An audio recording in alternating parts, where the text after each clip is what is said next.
KSG coaching के YouTube channel पर आपका फिर से स्वागत है। और भरतपुर के जो पार्ट 2 है उसमें हम आज अध्ययन करेंगे महाराजा सूरजमल।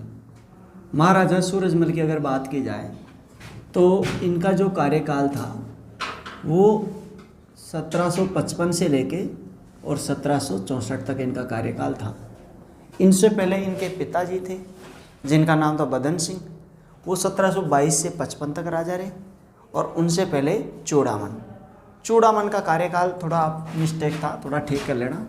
चूड़ामन का जो कार्यकाल था वो 1695 से और 1721 में ये मारे जाते हैं, 22 में फिर वो राजा बनते हैं। ठीक है, तो ये तीनों चीज़ें कर लेना, वहाँ सुधार लेना। पार्ट 1 में सूरजमल की बात करते हैं। सूरजमल एक तो सबसे पहले तो इनका उपनाम देखते हैं।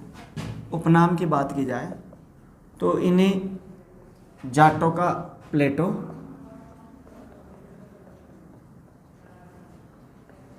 और जाटों का अफलातून भी कहा जाता है। अफलातून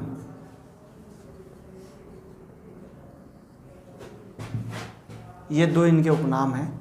ये क्वेश्चन पूछे गए हैं, इनके बारे में थोड़ा सा देख लेना। नेक्स्ट इसके बारे में देखते हैं। पहला चीज़ तो इनका वो योगदान जो इनके पिता के शासनकाल के दौरान इन्होंने किया। ठीक, तो पिता के शासनकाल के दौरान की बात की जाए तो सबसे पहले तो मैंने एक चीज़ आपको पहले लिखा दी थी कि 1733 ईस्वी में इन्होंने किसका किले का निर्माण कराया था? भरतपुर दुर्ग, भरतपुर किले का निर्माण, एक चीज़। और दूसरी चीज़ मैंने इनके बारे में एक और बताई थी, इन्होंने डीग के महलों का निर्माण कराया। और साथ ही साथ इन्होंने डीग में जल महल, कौन से महल? जल महल। और कहाँ है? जयपुर में जल महल का निर्माण किसने किया था? सवाई जय सिंह ने चालू किया था। सवाई प्रताप सिंह ने उसे पूर्ण रूप, ठीक है, सवाई जय सिंह ने चालू किया था। उसके बाद में प्रताप सिंह बाद में आता है, माधो सिंह, ईश्वर सिंह और माधो सिंह के बाद में। तो डीग के महलों का निर्माण कराया था। दो चीज़। तीसरी चीज़, इनके पिता के समय पिता ने पूरी सत्ता इनको सौंप दी थी, लगभग पूरा शासन कार्य ये संभालते थे। तो 1754 में दिल्ली का जो बादशाह था जिसका नाम था अहमद शाह, तो अहमद शाह और उनके वजीर था जो था उनका नाम था सफदरजंग। अहमद शाह और सफदरजंग।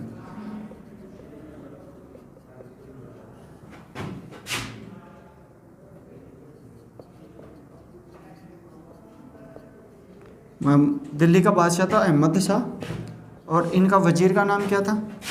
सफदरजंग। इन दोनों के बीच एक लड़ाई होती है और जब ये लड़ाई होती है तो ये इतना शक्तिशाली आदमी था। इनके पास 15,000 घुड़सवार थे, 25,000 पैदल सैनिक थे।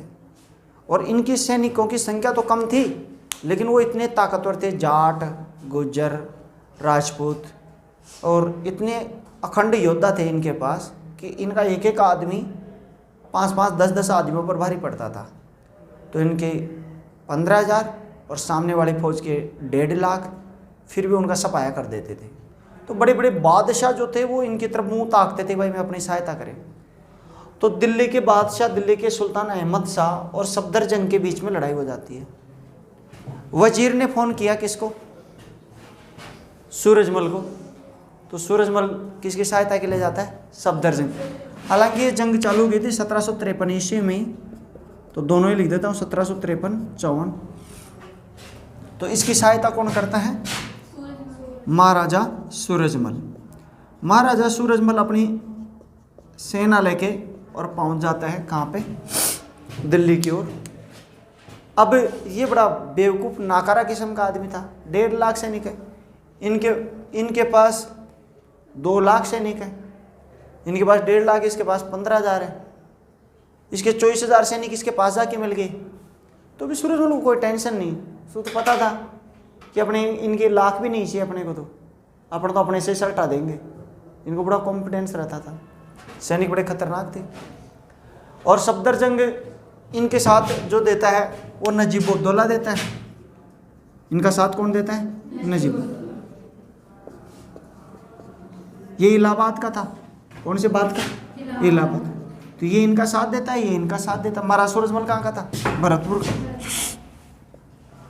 तो उस समय ये दो ही खतरनाक आदमी थे, इलाहाबाद का नजीबुद्दौला, नजीब जंग जिसे अपन कहते हैं वो, और लास्ट में जब ये इनकी एस्तेसी कर देता है तो ये फिर अपना एक वो भेजते हैं दूत, भाई जाओ मराठों को बुला के लेके आओ, पैसे 2 लाख रुपए। मराठे शिकारी कुत्ते थे, किसके लिए लड़ते थे? तो मल्हार राव होलकर को बुलावा देते हैं, उसको भी बीच में पकड़ लेते हैं यही दूत को। तो इस प्रकार ये इसको युद्ध को जीत लेता है। 53-54 में इसने दिल्ली जीती थी और 1754 में इन्होंने नूरजहां का झूला, कौन सा झूला? नूरजहां का झूला उतारा और अपने डीग के महलों में लगाया। कौन से महल में लगाया? डीग के महलों में लगाया। किशोरी देवी के लिए, अपनी रानी किशोरी देवी थी इनकी, उनके लिए इन्होंने डीग के महलों में झूला लगाया। भाई नूरजहां जहाँ झूल रही अब तू झूलेगी उस पर। उसने कहा भी था कि आप जा रहे हो तो कुछ सामान लेके आना आते टाइम में। उसको और तो कुछ मिला नहीं, वो दे यार झूला ही ले चलता, अपनी मेहरबानी खुश हो जाए, झूला उतार के लेके चला जाता है। ये आपको याद रखना। इनकी चौतरफा शुरू में तो इनका कुछ अच्छा वर्चस्व था। जयपुर का जब सवाई जयसिंह था, सवाई जयसिंह की बात की जाए तो 1700 से लेकर 1743 तक कौन था? सवाई जयसिंह। सवाई जयसिंह से इनके पिता के भी अच्छे संबंध थे, लेकिन सवाई जयसिंह की जैसे ही मृत्यु होती है उसके बाद में इनके चौतरफा दुश्मनों से विवाद छिड़ जाते हैं। भरतपुर की बात की जाए, ये अपना भरतपुर है। भरतपुर के इधर जयपुर में पहले तो इनका उत्तराधिकारी बना था ईश्वरी सिंह। ईश्वरी सिंह का कार्यकाल की बात की जाए तो 1743 से 50 तक था। तो इन्होंने जब ये इनके लिए 2 युद्ध लड़े गए थे, मराठों से 2 युद्ध लड़ा था, राजमहल का युद्ध और बगरू का युद्ध। तो राजमहल का युद्ध और बगरू के युद्ध में किसकी सहायता की थी? ईश्वरी सिंह की सहायता की। किसकी सहायता की? ईश्वरी सिंह की सहायता की।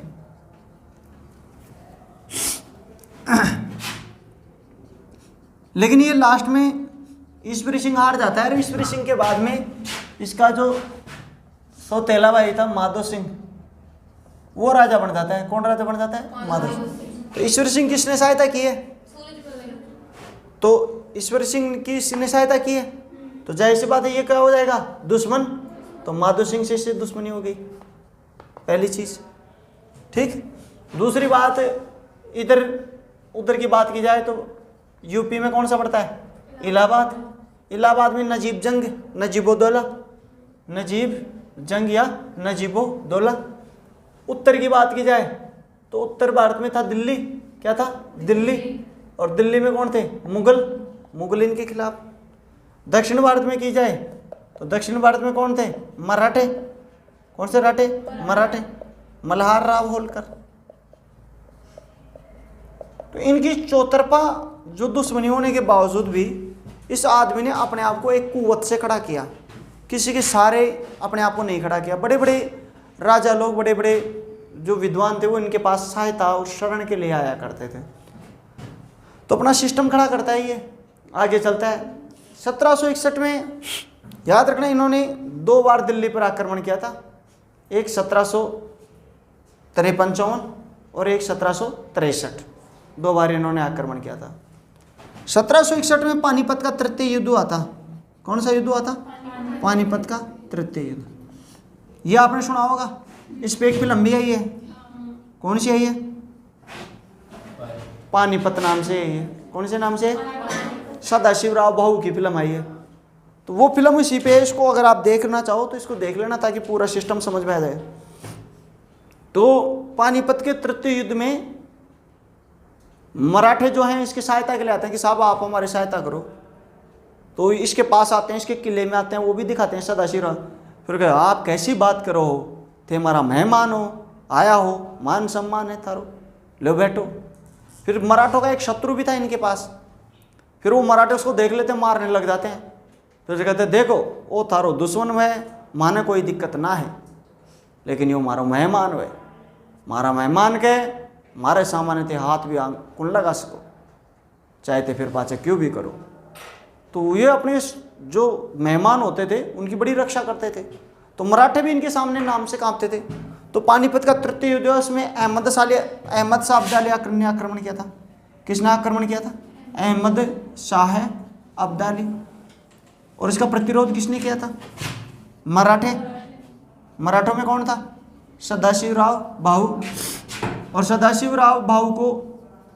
सदाशिवराव जो भाऊ था वो इनके पास सहायता के लिए आया, क्या आप हमारी सहायता तो करो। तो उन्होंने कहा बिल्कुल करेंगे, हमारे 15,000 सैनिक है, लो चलो।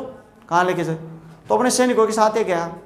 लेकिन बाद में एक बात पे डिस्प्यूट हो जाता है। सदाशिवराव भाऊ जो था वो अपने महिलाओं का एक जनाना खाना जो था वो पूरे के पूरे उस दस्ते को साथ लेके जा रहा था। तो उन्होंने कहा हुक्म, इनको आप यहाँ लेके जा रहे हो तो आप वहाँ की रक्षा कर श्या या दुश्मन से लड़ श्या?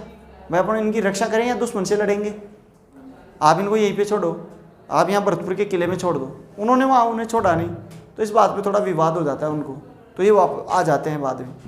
और फिर अहमद शाह अब्दाली ने मराठों का कत्लेआम किया था। ऐसे कहते हैं 30 से लेकर 50,000 मराठे मरे थे। ऐसा कोई परिवार नहीं बचा था मराठों में जहाँ पे कोई आदमी ना मरा हो, हर परिवार में आदमी मरा था।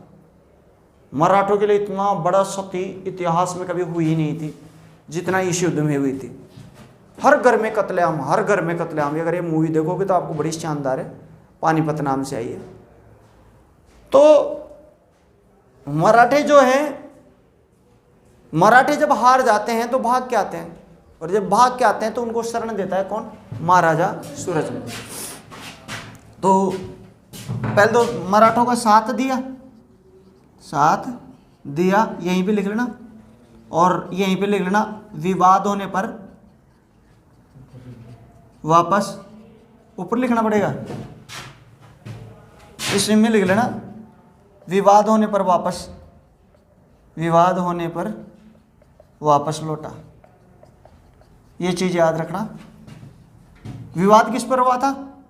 महिलाओं को लेकर उनको साथ लेने के चलने पर हुआ था। और यहाँ पे एक लाइन लिख दूं क्या? चलो ठीक है। और फिर ये याद रखना, चलो इसको बाद में लिख देगा, यहाँ लिख देते हैं। और वापस लौटते मराठों को इन्होंने शरण दी, वापस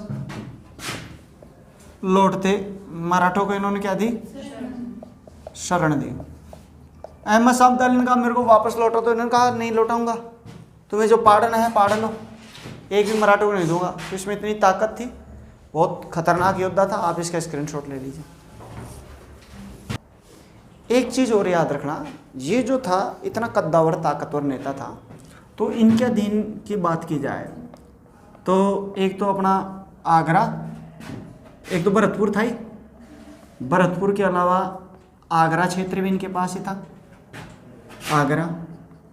आगरा के अलावा मथुरा, कौन सा रहा? मथुरा। वैसे आगरा पहले किनके पास था?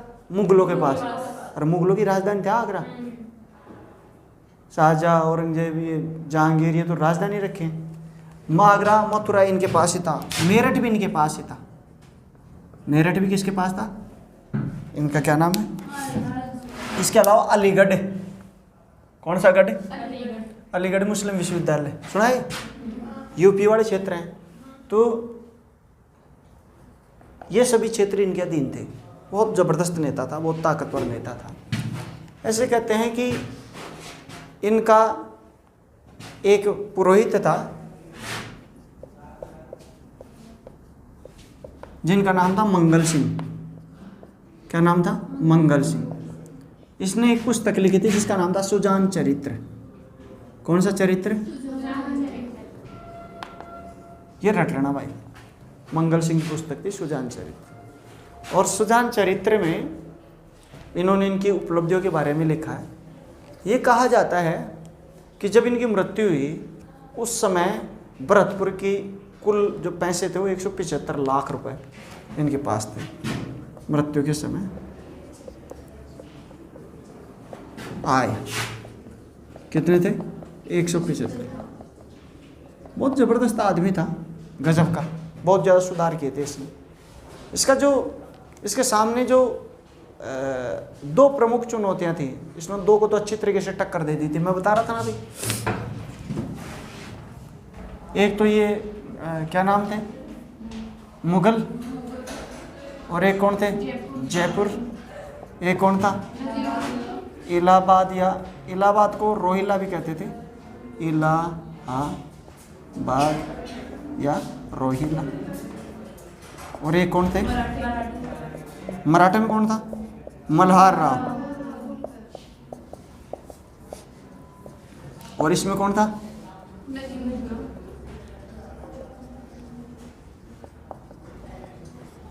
नजीब जंग।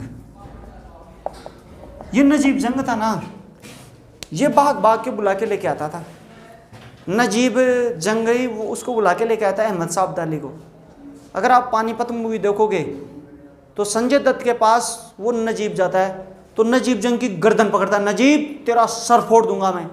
नजीब जंग को बार बार बार बार कहता रहता है। नजीब जंग से जब वो इसे समझौता करता है, सदाशिव राव भाऊ और अहमद शाह अब्दाली समझौता करते हैं, तो वो कहता है कि चल ठीक है, मैं वापस चला जाऊंगा, लेकिन गंगा नदी के नीचे वाला हिस्सा तेरा और ऊपर वाला मेरा। उसने कहा मेरे को ये मंजूर नहीं। तो उसने कहा ठीक है, दिल्ली मेरी और दिल्ली से नीचे तेरा, कि ये भी मंजूर नहीं। फिर उसने कहा कि ठीक है, अपन हरियाणा से नीचे तेरा ऊपर मेरा, कि ये भी मंजूर नहीं। फिर उसने कहा अपनी औकात में रह, मैं युद्ध के लिए तैयार हूँ। तो उसने कहा मैं भी तैयार हूँ। सदाशिव राव बाबू बड़ा खतरनाक था। तो उसने कहा ठीक है, मैं यहाँ खड़ा हूँ, इसके इधर वाला हिस्सा मेरा और इधर वाला तेरा। तो उसने कहा कि 1 इंच जमीन नहीं दूंगा। और तब ये लड़ाई हुई थी, समझा क्या? ये लड़ाई हुई थी कि जहाँ पे तू था पंजाब के उधर, वहाँ रह ले, इससे पहले तेरे को एक जमीन भी नहीं। उसने कहा कि मैं इतनी दूर से क्या घोड़े बेच के आया हूँ इतनी दूर से। तो वो यहाँ पे नहीं रुकना चाहता था अहमद शाह अब्दाली।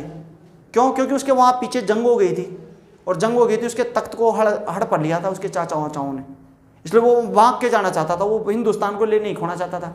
लेकिन नजीब जंग उसको बार बार ये बात कर रहा था, महाराज आपको दिल्ली की जरूरत है, दिल्ली में बहुत पैसा है, आप चलो वहाँ पे, ये है वो है, उसको चढ़ा रहा था बार बार बार बार। तो नजीब जंग, याद रखना, नजीबुद्दौला, ये वही व्यक्ति था जो किसको लेके आया था? अहमद शाह। ठीक है, ये रोहिला सरदार, इलाहाबाद का सूबेदार कह दो या रोहिला सरदार, नजीब खान कह दो या नजीबुद्दौला। इस मूवी को जरूर देख लेना आज, ठीक है, यूट्यूब पे शायद मिल जाएगी। तो 1763 में इसका रोहिला सरदार नजीब खान से पुनः युद्ध हुआ। रोहिला सरदार नजीब जंग से पुनः विवाद। और जब ये आक्रमण करने जा रहा था दिल्ली पर, तो दिल्ली पर आक्रमण करने जा रहा था, तो हुआ क्या कि ये अपने कुछ घुड़सवारों के साथ ही जा रहा था, और नजीब जंग का एक पठान सेना नायक था, उसने घात लगाकर इनके ऊपर अचानक आक्रमण कर दिया। तो वहाँ पे घायल हो जाता है, फिर इनकी मृत्यु हो जाती है। तो 1764 में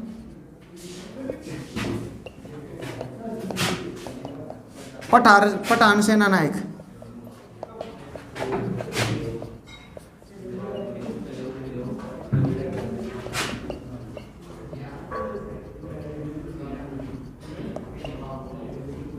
ये शहीद हो जाता है। तो एक अजय योद्धा जो था उसका इस प्रकार अंत हो जाता है। आप इसका स्क्रीनशॉट ले लीजिए, है ना। ये जो पुस्तक है ना, इसका नाम लिखना सुजान संवत विलास, सुजान संवत विलास, ठीक है। बोलिए आज के आनंद की, बोलिए मातेश्वरी सरस्वती मैया की, बोलिए तीनों लोक के देवी देवता की। ले लो इसका स्क्रीनशॉट।